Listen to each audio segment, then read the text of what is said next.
ever wanted to break through all the fears and know exactly how to succeed in life by being in the right state and always have resourcefulness around yourself? This is the guy that you have to listen. And I'm like, Joseph McClendon is the best guy that I know in the world that actually gets results from the people. That anybody wants to achieve anything in life, he knows the tools, he knows the skills, and he knows how to put yourself in that state where you can achieve anything, and the obstacles and everything that would be in your way would not stop you. And I have an honor to have him today on the call. We're doing over Skype. He's in America, in Los Angeles. I'm in London, UK. And Joseph, hello, and thanks first of all for being on the show, of being interviewed by me.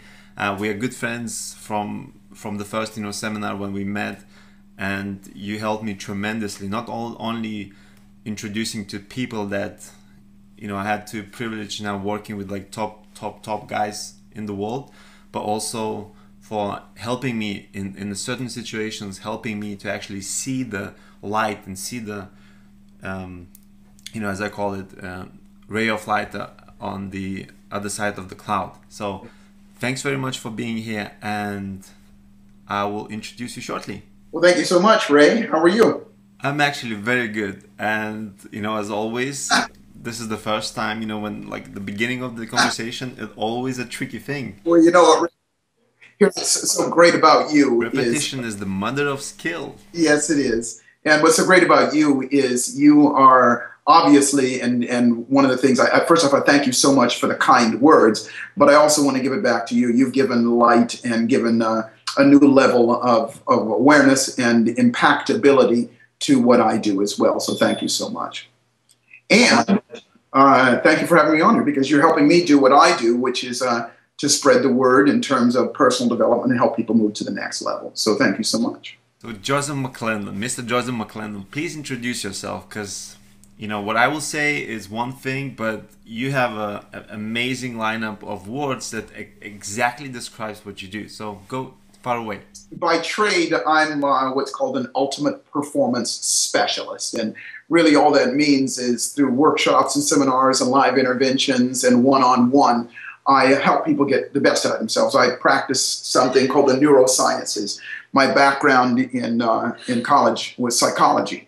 And the Neuro Sciences is just, let's just put it simply, a modern or a newer way of helping people get beyond their challenges, their emotional and psychological challenges, if you will, and to help them get there quicker.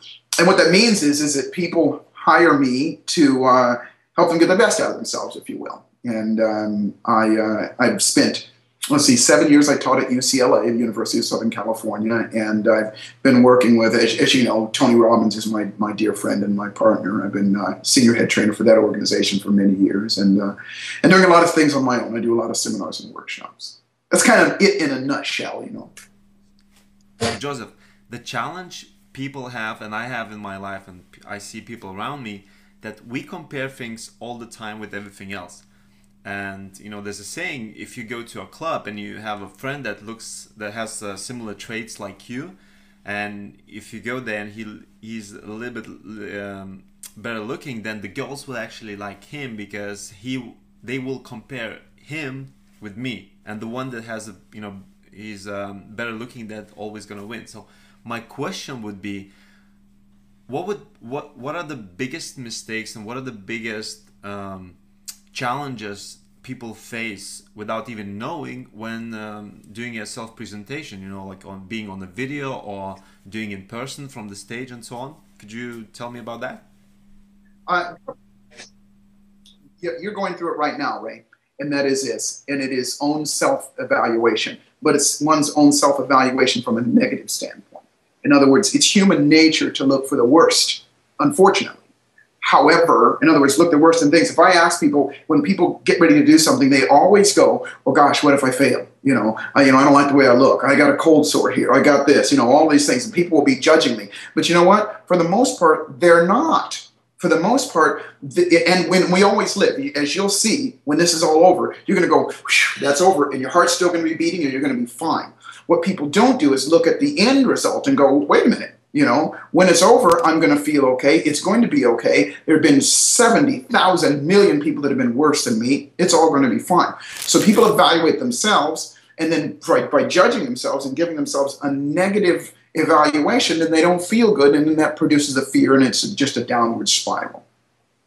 And, you know, from the same this answer actually gives me like another question that, you know, when we have any ideas in life, when we have something that we want to do, we start thinking about, okay, so now we're gonna do this, and then we actually lose our focus just because there's so many things and we want to do everything at the same time. We cannot do anything because there's so many things that, and once it goes in and out and in and out, and you know, stressed and basically being in a state where you want to do something, but just because so many things you don't actually know what to do next.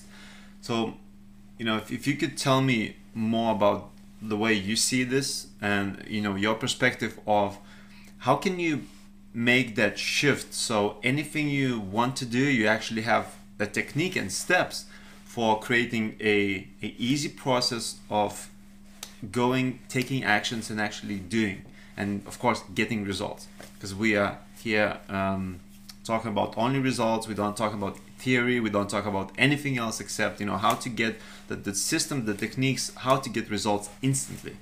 Okay, so could you talk about that?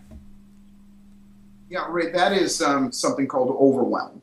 People get a great idea or an idea to do something, and then they start thinking about what it's going to take to do it, and all of the many pieces and all of the things. And I've got a really simple formula that I'll share with you. Being able to get yourself out of overwhelm, which is important because you've got to feel good enough to do it. That's where some of your motivation and your drive comes. That'll also put behind you or quell that voice that's saying you can't do it and there's something wrong with you and you're going to screw up and all those things, right? So first thing is to get out of overwhelm, and then secondly is to organize it in a way that you're going to be able to perform those tasks in the order that they need to be done. So overwhelm is simply having too many emotionally charged, or having too many high emotion, and usually negative emotion, thoughts and things to do in your head, underlying in your head. Because people try and keep it all up here, and when it's there and you got this emotion about that, this emotion about that, it seems bigger than it really is, and it feels bigger than it really is. If it feels bigger than it really is, then it feels like you can't do it. It's daunting. So step number one is to get it out of your head and put it on paper or put it on your computer. I'm a big writer, so I like to physically write it on a piece of paper. There's something that neurologically happens. There's a transfer from taking it out of your brain and writing it on a piece of paper. Just list you don't have to be a writer, but just list everything that you've got. You'll start to feel better. You'll relieve it. You look at it, and in most cases, people go, well, that's not so bad at all.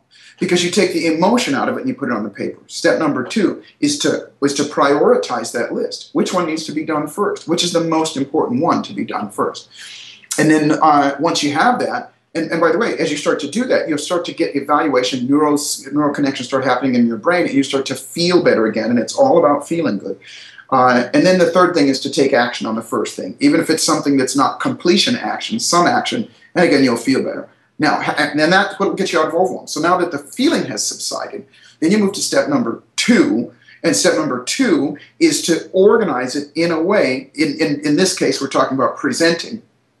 Organizing, first, I always say, okay, what is all the equipment, software, hardware, all the things I need, cameras, background, you know, all that stuff, and set it up. But if we're talking about the content of the actual presentation, you got to have some sort of formula, and there's a lot of them. You know, I use one that I call ILASA, which is, you know, it's for me a standard format of here's who I am, here's how things are, here's how you are, here's what you want, here's the solution, and here's the action to take. And you can plug those in, and there are a lot of different formulas that you can do. But once you have that, then you have your presentation in front of you, you feel better, and it's much easier to go through.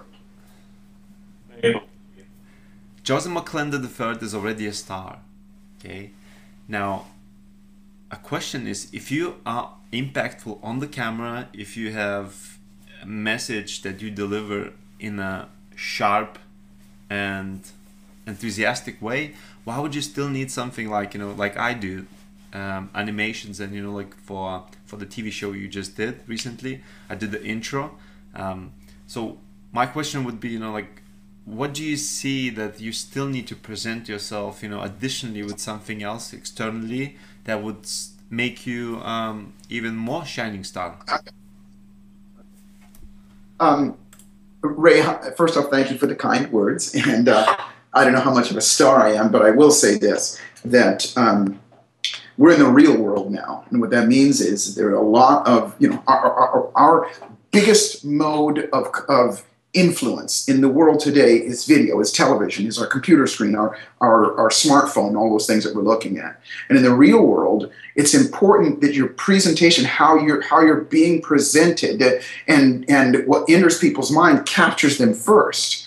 And if they're not captured first, see, you're competing with everything else that's out there. You're competing with people that have billions of dollars of budgets to be able to create, all kinds of dynamics and things like that. And I always liken it to, it's the picture frame around the picture. The picture is great, but if you just take a picture and stick it on the wall, it's just going to look like a picture stuck on the wall. But if you put a beautiful frame around it, or a frame that's concise, that looks good, that frames that whole thing in, then it makes you focus in on that and go, okay, that's what it is. And that, to me, is what the animation does. What the animation does, it goes, hey, look at this, and then here's where to go, here's what to focus on, and here's why this is so great, here's why it's so professional. So you've helped me in that way. In other words, yeah, I can make videos all day long, and I can put them up all over the place, but what separates somebody these days is that picture frame around.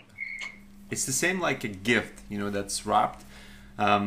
It's basically, you can give something to a person, but if it's wrapped, if it's more than a gift, it's actually a time invested in, yeah, it's focus and intention.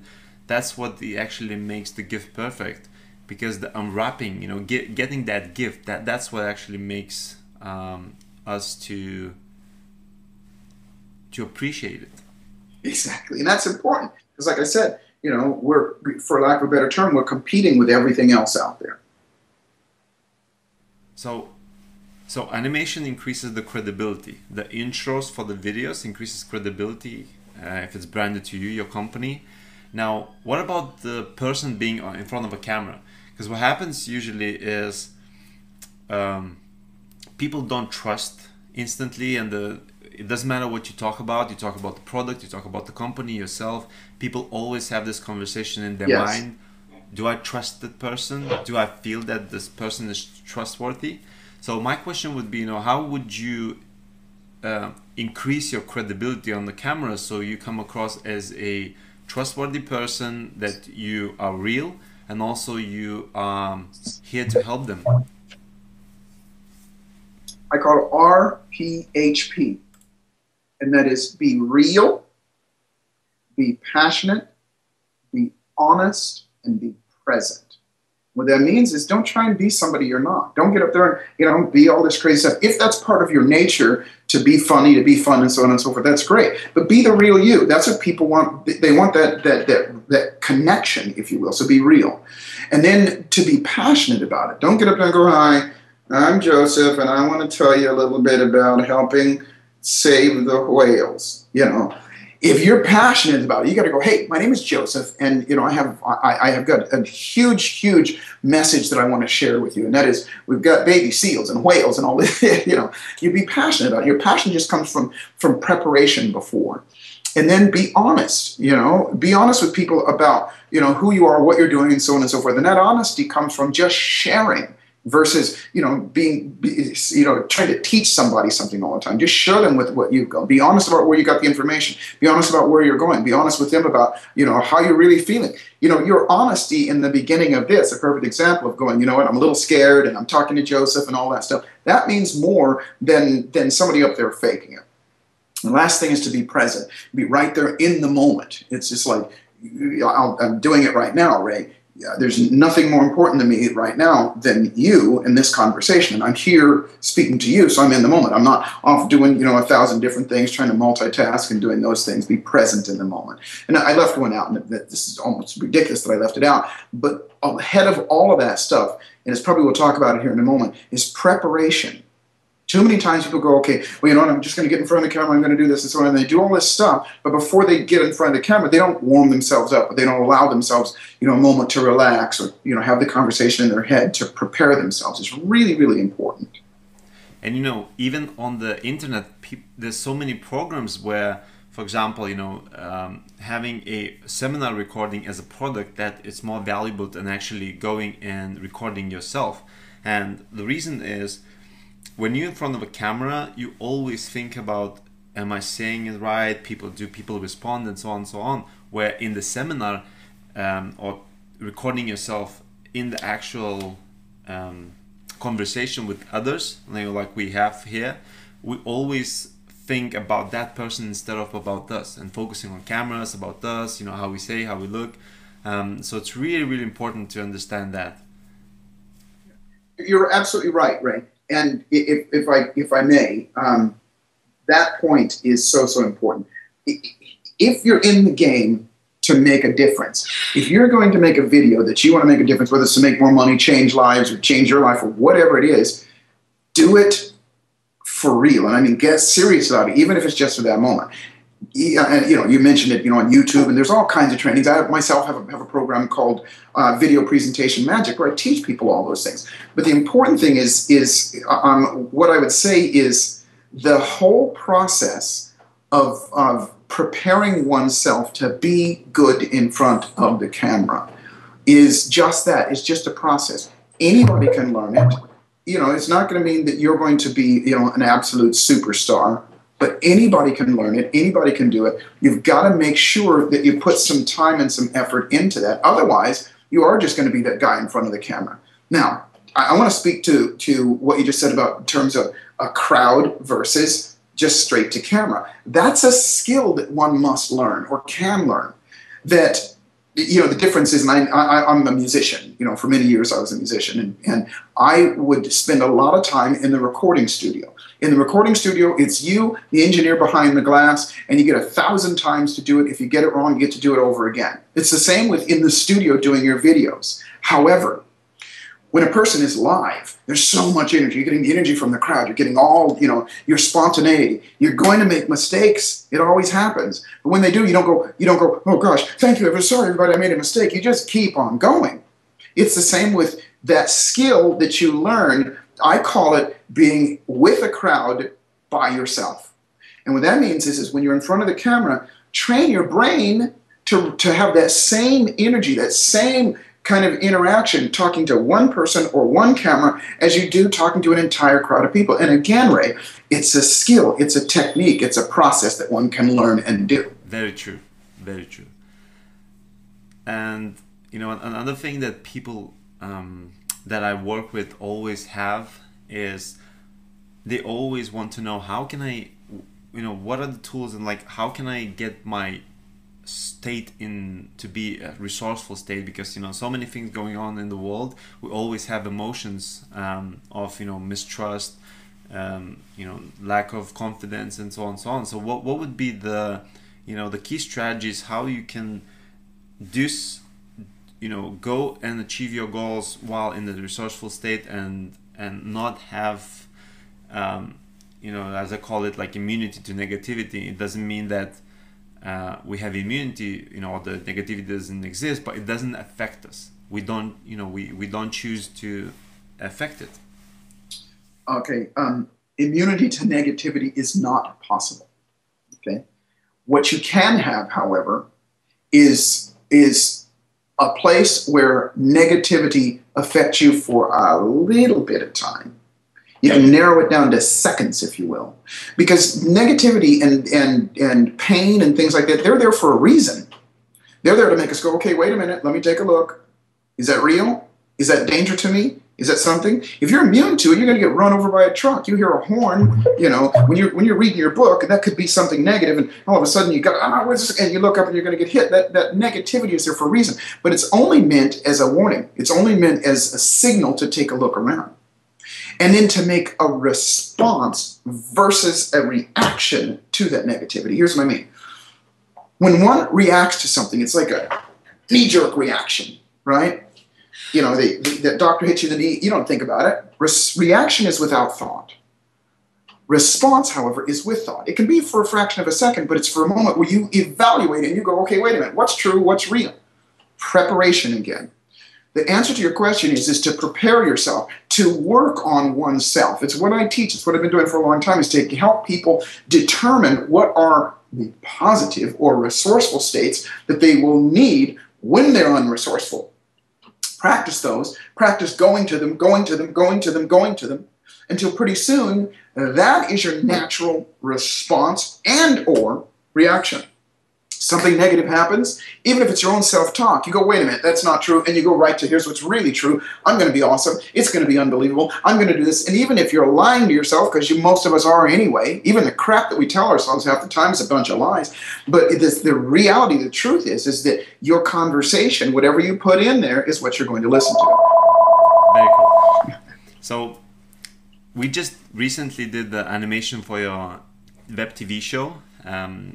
We had the intro and outro animation called your TV show. It's called Make Your Fate TV.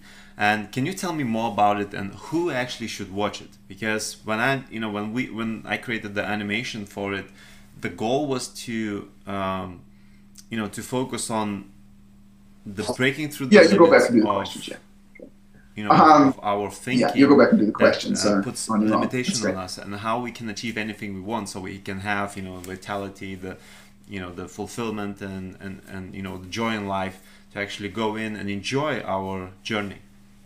First off, Ray, I got to thank you so much for the work that you did in creating the animation for my television show. And as with everybody else, when you do something for the first time, you want it to be the absolute best and everything. And for somebody like me, I've always said this to you several times, Ray, you're a genius in terms of what you do, and that side of it. You've heard me say this before. I have all of the computer skills of a slightly intoxicated circus pig. So it's so wonderful to be able to go to somebody that's an expert. And to answer your question, I think everybody wants to say, who should watch your show or who should buy your products. And everybody wants to say, well, everybody. But that's not entirely true. I say anybody that's interested in taking their life to the next level, anybody that's passionate about going further, faster, anybody that's passionate about helping other people do more, anybody that's passionate about putting the challenges that they have that hold them in place, or at least slow them down, put them behind them. That's what we designed the show for. The show is called Make Your Fate. And it really is, I've had just an unbelievable privilege and honor of having had some great mentors and teachers in my life. And they've shared with me so many great things. And now it's my turn to give back. So the show, that's what it's all about, is I help people. We take questions in about what people want and what their challenges are. And I talk about them. I give some great tools and techniques and tips on the show. And we make it a lot of fun. I like the sound of that. And Joseph, your next step is a really amazing program. I attended 3 times, and every time I found out something new about me, about limits, about the beliefs I had, and breaking through. And actually, the 3rd time when I attended, that was the biggest shift in my life I ever had. So, is it like a continuity for the next step? Your web TV show, because in the next step you actually go in 3 days, you cover almost all the aspect of success. Now, in 3 days you cannot actually learn anything, because as we talked about it, a repetition is the mother of skill. So in 3 days you can see the possibilities, you can see yourself, your new self, but you have to actually come back at home, do the exercises and repeat the process, so you understand it and it's in your blood, and you actually do it without thinking. Yes. So is the next step something like this? And of course, it's not only for the people who attended the next step, but it's also for the people that new in this game. So can you tell me what your show is about, and how it relates to what you're doing in the seminars? Yeah, it's designed actually for everybody, like I said, that has that yearning to go further, faster. But yes, it is. It's designed because what I realize is when people go to seminars and workshops, that's great, and I love them, and I teach them and everything. And the difference I like to say in mine is I'm going to give you something. You're not only going to get an experience at the workshop, but I'm going to give you a tool that you can go home and work with and you can use. So the show is, you know, you hit the nail on the head, is designed to keep people plugged in, to keep them in proximity with me and that kind of information, so they can go, oh, I remember that.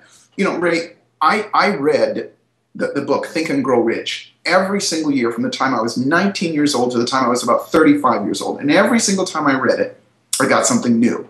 Or I went, oh, yeah, I remember that. So that's why I made the show, is to be that reminder of people to go, here's something new. Oh, here's somebody, here's something, you know, so that they can continue to go back and remember and remind themselves and learn something new.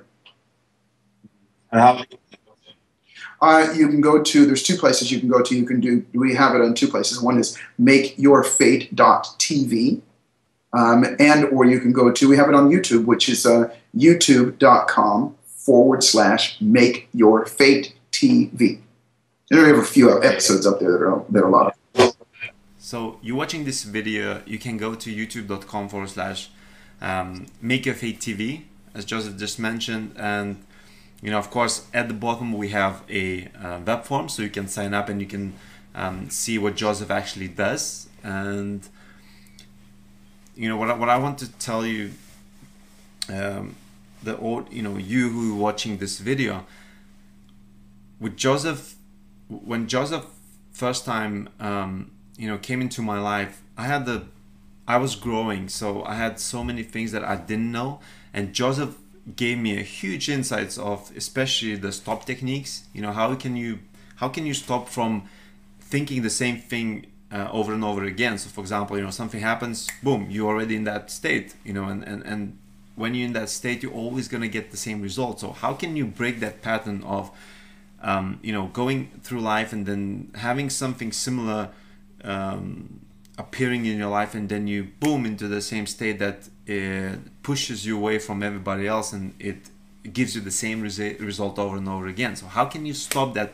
How can you stop that pattern and actually go through the, you know, through the walls, through the obstacles of you know, having a peace of mind? Because the biggest thing, you know, with Joseph that I found was the peace of mind of going, knowing who you are, knowing where you want to go, and actually going and achieving things, instead of, you know, oh, you know, I'm afraid, oh, what's gonna happen, blah blah blah. No, it's irrelevant, because you never know if you're not gonna do it. Okay, well, what you think thank about you the so future much. And is again, your imagination. It's nothing real. Okay, so Joseph, thanks so much for being on the show, and you know, the next step for you would be to enter your details. Yes. We'll send you an email showing what Joseph does and how can you have more of it. Okay, so this is Ray. Thank you, Joseph. And do you want to say anything else? Well, Ray, first off, thank you so much for allowing me to do this. Part of what I believe I'm put here on the planet for is to share the information and share the wisdom and share the knowledge that's been given me. So I thank you for that. And in closing, I would say to anybody listening that whatever your goals are, whatever your dreams are, whatever your desires are, they're not only attainable, but they're probable, meaning that it's probable that they will happen if you put a couple things in place. And one of them is doing what you're doing right now, always gathering information and knowledge. And number two, surrounding yourself with great people. You know, part of the reason I'm doing this is really a give back to you, Ray, because you've helped me so much. And those of you that are listening, if you have the opportunity to hook up with Ray and work with him, it will make your stuff go further, faster, plain and simple.